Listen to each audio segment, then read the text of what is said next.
Sir नमस्कार। सत साहब। सर क्या नाम है आपका? मेरा नाम हरप्रसाद दास। हरप्रसाद जी कहाँ से आए आप? सर जी मैं काशी गांव काशी पे पड़ गया, तहसील रहली, जिला सागर, मध्य प्रदेश से आया। सर संत रामपाल जी महाराज की शरण में आने से पहले आप क्या भक्ति साधना करते थे? सर जी मैं वही अपने परिवार के अनुसार जो देवी देवताओं की भक्ति चलती थी उसे ही करता था। और जो गांव में रीति रिवाज चलते हैं उन्हीं में, जैसे रामायण पाठ होता है, अखंड पाठ रामायण का करता था। और देवी देवताओं की पूजा ब्रह्मा जी की नहीं करता था, विष्णु शंकर जी की, विष्णु जी की। और जो देवी देवता गांव में खेर माता है, जैसे ज्वाला माता है, उन सब की भक्ति करता था, पूजा करता था। और घर में जो 2 आठें होती हैं हमारे पास यहाँ चैत में और कुंवार में, तो दोनों आठें की पूजा हुआ करती थी कुल देवी की। वो कुल देवी में हमारे यहाँ बीजा सेन माता पूजती थी, तो उन्हीं को पूजा किया करते थे। सर आप जो ये सभी प्रकार की पूजाएं कर रहे थे, सर आपके हाथ में जो ये रिपोर्ट्स हैं वो किस चीज़ की हैं? भगत जी ये सब करते हुए इतने माने जो धार्मिक कार्यक्रम हमारे गांव में, देवी जी दुर्गा जी भी विराजमान होती थी, गणेश जी भी विराजमान होते थे, और इतना सब भक्ति करते हुए और इसके बावजूद भी दास को कैंसर हो गया। कैंसर, तो एक कैंसर की रिपोर्ट है भगत जी। इसमें बकल म्यूकोसा नाम से कैंसर बताया था डॉक्टरों ने, बायोप्सी हुई थी। तो इसका ऑपरेशन भगत जी यहाँ भोपाल में चिरायु हॉस्पिटल में हुआ। तो ऑपरेशन होने के बाद में माने रिपोर्ट फिर से आई जब, तो उसमें डॉक्टरों ने बताया कि आपका यहाँ कुछ माने गिल्टी के यहाँ कैंसर बाकी रह गया है, तो आपको सिकाई करवाना पड़ा। सर आपने जो अपनी बीमारी का इलाज डॉक्टरों से करवाया उसमें कितना खर्च आया? मगर जी डॉक्टर के पास तो कम से कम 1 लाख रुपए खर्च हो गया होगा उस समय पे। तो क्या सर 1 लाख रुपए में आपके मुंह का जो कैंसर था क्या वो सारा ठीक हो गया? नहीं भगत जी, क्या दिक्कत आ गई थी? वो भगत जी उन्होंने बोला कि इसकी सिकाई करवाना पड़ेगी। तो सिकाई के पास माने सिकाई के लिए मेरे पास पैसे नहीं थे। कितने पैसे मांगे आपसे? 60,000 रुपये मांगे थी सिकाई के लिए, 32 सिकाई होना थी भगत जी। क्या आपने शिकायत करवाई थी? नहीं सर जी, मैंने सिकाई नहीं करवाई। मैं फिर घर आ गया पैसों की जोग जुगाड़ में। तो वहाँ डॉक्टर ने फाइल पर दस्तखत करवा लिए थे, वो बोला था कि ये आपका रोग फिर से लौट सकता है, कैंसर का हो सकता है 2 महीने 3 महीने 6 महीने लग जाए, इतने में रोग वापस आ जाएगा। तो सर जी मैं जब अपने गांव आया तो मैंने उस फिर इलाज का मन जिक्र ही छोड़ दिया, इलाज फिर नहीं करवाया, पैसे नहीं थे पास में। तो फिर 6-10 महीना बाद में फिर से यहाँ समस्या हो गई, और यहाँ पर सूजन हो गई थी भगत जी, और ये यहाँ से फिर सुन्न हो गया था पूरा हिस्सा। तो ये आँख भी, एक आँख बंद होती चालू होती थी, एक ऐसी खुली ही रहती थी। ये लिलार है जो यहाँ ऊपर नीचे नहीं होता था, गाल भी नहीं हिलता था, सुन्न हो गया था। पैरालाइज मानो या कैंसर की वजह से मानो कुछ भी मानो, यहाँ पर इतना बड़ा एक गठान सी फिर से हो गई, उसमें बहुत तकलीफ होती थी भगत जी। खाना भी नहीं खाया जाता था, मेरी मरणासन स्थिति बन गई थी। तो फिर भगत जी मैं सागर गया, सागर में मेडिकल है जो, तो वहाँ जांच करवाई, तो वो बोले भाई इसमें कैंसर फिर से वो हो गया है, इसे सिकाई करवाना पड़ेगी। तो मैं कही वो तो सागर में सिकाई की व्यवस्था है नहीं, बोले वहीं जाओ जहाँ ऑपरेशन कराया था। तो मैंने उनसे बहुत विनती की डॉक्टरों से कि भाई ऐसा जो यहाँ इलाज हो कर दो। वो बोले नहीं, यहाँ नहीं हो सकता इलाज, कुछ नहीं हो सकता। तो सर जी मैं फिर वहाँ से अस्पताल से वापस आ गया। तो जब वापस आ गया तो मेरी स्थिति मरणासन नहीं थी, सारा गांव मुझे देखने आया करता था कि ये हो सकता है कब निपट जाए। तो एक हमारे गांव में बाबूलाल मान भगत जी हैं जो सदगुरु रामपाल जी महाराज की शरण में पहले से ही 2016 से जुड़े हुए हैं।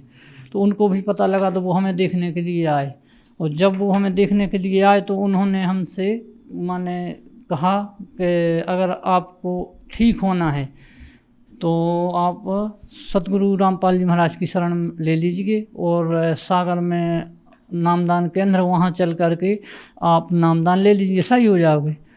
तो फिर मैं उनकी बात मानकर उन्हीं को साथ में लेकर बाबूलाल भगत जी को और सागर गया नामदान केंद्र पर। तो वहाँ संत रामपाल जी महाराज का मैंने नाम उपदेश लिया, और फिर तब वहाँ आश्रम में जो सेवादार हैं दाऊ भगत जी कहलाते हैं, वो कहने लगे कि अब जाओ आप मेडिकल में, तो मेडिकल में फिर से बोला उनसे कि आप माने दवाई हमारी कर दो। तो मैं मेडिकल फिर वहीं से मैं मेडिकल गया। तो मेडिकल में जब वहाँ डॉक्टर के पास गया, कैंसर विशेषज्ञ के पास, तो कैंसर विशेषज्ञ बोले कि तुम फिर आ गए यार, मैंने बोला था वहाँ जाओ भोपाल। तो फिर मैंने कहा कि डॉक्टर साहब मुझे इतना पैसा नहीं है कि मैं भोपाल जाऊँ, यहीं दवाई कर दो। तो वो कहने लगे ठीक है मैं तुम्हें दवाई कर देता हूँ। तो उनने कहा कि आपको यहाँ 6 महीने माने रेगुलर दवाई करवाना पड़ेगी और 1 महीने में 5 दिन के लिए हर महीने भर्ती होना पड़ेगा। तो फिर उनने ऐसा माने संत रामपाल जी महाराज की कृपा से उनका ऐसा मन बदल दिया कि वो यहाँ दवाई करने के लिए मंजूर हो गए। और फिर उन्होंने हमें हर महीने 5 दिन भर्ती किया और वो कीमो कहलाती क्या कहलाती वो दवाई की। और फिर उसके बाद में हमारी जांच चलती रही कुछ माने 6 महीने के बाद 1-2 महीने और। फिर मैंने डॉक्टर से पूछा कि सर कब तक ऐसे हमारा आना पड़ेगा अस्पताल में, कब तक ऐसी हर महीने में जांच करवाना पड़ेगी। वो डॉक्टर साहब बोले कि अब ये कैंसर की बीमारी तो तुम्हारी जान के साथ ही जाएगी, जब तुम्हारी मृत्यु होगी तब ये बीमारी समाप्त होगी, इसके पहले नहीं होगी, जीवन भर के लिए परेशानी बन गई। तो सर जी फिर उस महीने में घर वापस आया और आकर के जहाँ हमारी पूजा स्थल बनाए हुए हैं हम संत रामपाल जी महाराज को विराजमान किए हुए हैं, जगत गुरु तत्वदर्शी संत रामपाल जी, हम तो भगवान बोलते हैं उन्हें, हम महाराज नहीं बोलते हैं। तो उनकी हमने पूजा स्थली पे दंडवत प्रणाम किया और रोया और कहा भगत जी दास को अब अस्पताल न जाना पड़े महाराज, अगर भगवान में अस्पताल जाना पड़ा मुझे तो मैं यहीं फांसी लगा के मर जाऊंगा, मैं अस्पताल नहीं जाऊंगा।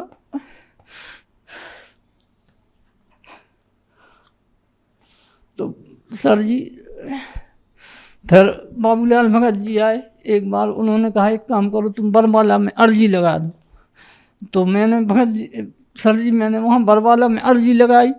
तो वहाँ से 12 बजे संदेश आ गया। दूसरे दिन जगत गुरु संत रामपाल जी भगवान का आदेश आया वहाँ से कि भक्ति में कमी मत रखना, भक्ति करते रहो, तुम्हें सब ठीक हो जाएगा, परमात्मा सब ठीक कर देंगे। तो सर जी वो दिन है कि आज का दिन, ना तो मैं कभी सागर मेडिकल में जांच कराने के लिए गया कभी, और ना ही एक गोली खाई, और ना ही मैंने फिर दूसरी बार रिपोर्ट लिखवाई, ना मैंने जांच करवाई कि मुझे कैंसर है कि नहीं है। भगत जी आज तक मुझे पता ही नहीं है कैंसर के नहीं है। सर जब आपको डॉक्टर ने 6 महीने के लिए एडमिट करने के लिए कहा और बताया कि हर महीने आपको 5 दिन एडमिट होना पड़ेगा, इस तरह से आपका ट्रीटमेंट चलेगा, तो क्या आपने सर वो पूरा ट्रीटमेंट करवाया? वो तो 6 महीने का पूरा कोर्स किया था सर जी। सर उसके बाद जब डॉक्टर ने आपको बताया कि आपकी ये लाइलाज बीमारी है और ये आपकी मृत्यु के बाद ही ख़त्म होगी, तो सर उसके बाद आपको कैसा लगा? सर जी फिर तो मैं एक बार भी डॉक्टर के पास नहीं गया। उनने बोल दिया था, एक कागज़ पे लिख दिया था कि यहाँ मत आना कभी, अगर तुम्हें इलाज कराना है तो जबलपुर जाओ या भोपाल जाओ, वहाँ जाके सिकाई करवाओ, बस इसका एक इलाज अब आपके पास है, सिकाई करवा लो, अब वो भी सारी ज़िंदगी। सर आपने अपनी कैंसर की बीमारी को ठीक करवाने के लिए अलग अलग हॉस्पिटल में अलग अलग डॉक्टर्स के पास लाखों रुपए खर्च किए, आपने अपने जीवन की सारी कमाई अपनी बीमारी में लगा दी, उसके बावजूद भी डॉक्टर आपको ठीक नहीं कर पाए। सर क्या कहना चाहेंगे आप? सर जी डॉक्टर भगवान की तुलना इस बात से साबित होती है कि डॉक्टरों की हद होती है। डॉक्टर एक हद तक दवा कर सकते हैं, उनके पास जितना उनने किताबों में पढ़ा है उसके अनुसार ही वो दवा कर सकते हैं, उससे आगे कुछ नहीं कर सकते। लेकिन सर जी भगवान बेहद है, उसकी कोई हद नहीं होती, भगवान तो कुछ भी कर सकता है। भगवान तो सारी सृष्टि को एक सुई की नोक में से निकाल सकता है, जब तो ये बीमारी क्या है। सर जी डॉक्टर तो बोलते थे हमसे कि लाखों रुपए खर्च करते रहना पड़ेगा, और लाखों रुपए खर्च भी करो तो ये लाइलाज बीमारी है, इसे ज़िंदगी भर आपको दवाई खाना पड़ेगी, सिकाई करवाना पड़ेगी, लेकिन ये ठीक कभी नहीं होगी। परंतु मैं अपने भगवान जगत गुरु संत रामपाल जी महाराज की जब मैंने प्रार्थना लगाई वहाँ बरवाला में, तो वहाँ से आदेश आया कि बेटा आपकी बीमारी ठीक हो जाएगी, बस भक्ति करते रहो, परमात्मा सब ठीक कर देंगे। तो भगवान तो बेहद है, वो कुछ भी कर सकते हैं। और सर जी जब से आज 2 साल हो गए, 2 साल से और ज़्यादा भी हो गए सर जी, मैंने कैंसर की एक गोली भी नहीं खाई है। और कैंसर तो ठीक है सर जी, मुझे बुखार भी नहीं आया कभी, कभी सर में दर्द भी नहीं हुआ, एक भी गोली नहीं खाता भगत जी सर जी। और कभी ना तो मैं किसी भी प्रकार की दवाई लेता हूँ, ना कभी हॉस्पिटल जाता हूँ, और ना इलाज की कोई चर्चा करता हूँ। और मैं बिल्कुल कैंसर जैसी बीमारी से मुक्त हो गया हूँ। और क्या लाभ मिले आपको? भगत जी संत रामपाल जी भगवान से मुझे बहुत लाभ मिले। पहले तो ये आध्यात्मिक लाभ मिला, और शारीरिक लाभ मिला, मानसिक लाभ मिला, आर्थिक लाभ मिला। भगत जी मोक्ष मार्ग की भक्ति प्राप्त हुई, और ये हमारा मृत जानलेवा रोग जो कैंसर था ये बिल्कुल ठीक हो गया। और भगत जी मेरी बीमारी के बाद जब मैं ठीक हुआ तो मेरी माने जो कमाई थी, पैसा था मेरे पास, वो मैंने ऑपरेशन में लगा दिया, और मेरे पास भुखमरी की हालत आ गई। तो भगत जी जगत गुरु तत्वदर्शी संत रामपाल जी भगवान की दया से आज मेरे यहाँ जो मेरी खेती में अच्छी फसल नहीं होती थी, वो फसल दूनी चौगनी निकलने लगी। और भगत जी मैं जाति से नाई हूँ, बाल बनाने की मेरी दुकान है, तो भगत जी उसमें भी ग्राहक बहुत आने लगे। पहले तो जब कैंसर हुआ था सभी मेरे पास कोई बाल कटवाने के लिए नहीं आता था, मैं ठीक हुआ ही था तब सबको मुझसे घृणा सी होती थी, कोई नहीं आता था। लेकिन मालिक संत रामपाल जी भगवान की दया से अब ग्राहक भी आते हैं, वो बहुत पैसा उनसे आता है, खेती में भी पैसा होता है भगत जी। और एक लाभ ये भी हुआ कि हमारे पास सत्संग को सुनने के जाने के लिए मोटरसाइकिल नहीं थी दास ने संत रामपाल जी महाराज के पास, तो मालिक मेरे पास मोटरसाइकिल नहीं, आने जाने में कहीं सत्संग सुनने को जाता हूँ तो दिक्कत होती है। तो मालिक की दया से, संत रामपाल जी भगवान की दया से हमारी खेती में पिछली साल ही कम से कम 1 एकड़ खेती में 1.5 लाख की प्याज निकली सर जी। तो उसमें से हमने मोटरसाइकिल भी खरीद ली।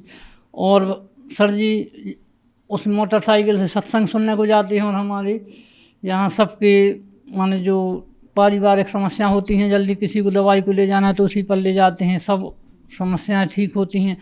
और एक बार एक फ़ायदा ये भी हुआ कि हमारा बड़ा लड़का मोटरसाइकिल चला रहा था और मैं पीछे बैठा हुआ था, तो सामने से एक भैंसा, जैसे पड़ा बोलते हैं भैंसा, 2 भैंसे लड़े और एक भैंसा पिछल के आया तो मेरी मोटरसाइकिल पे से यहाँ से गिरा।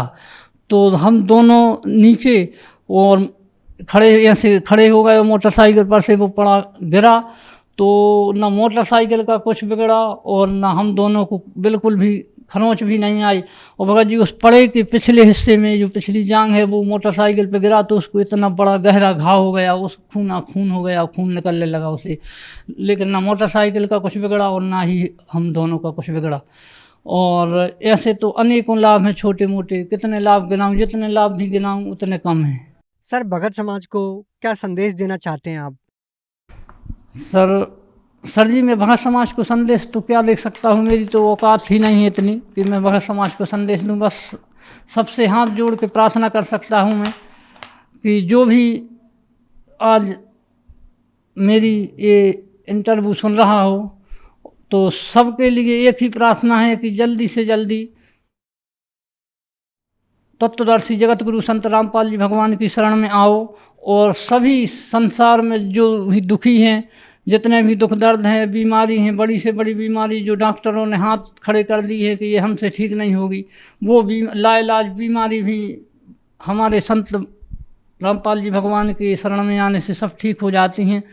तो हम अपने गांव वालों से, हम अपने परिवार वालों से और समस्त जगत के भाई बहनों से यही प्रार्थना करना चाहेंगे कि जल्दी से जल्दी अभी अवसर है कि अभी धरती पर भगवान आए हुए हैं, उनकी शरण में आकर के उनसे नाम दीक्षा लेकर के, उनका ज्ञान समझ करके और सतभक्ति करके अपना कल्याण करवा। जी धन्यवाद। जी सत साहेब।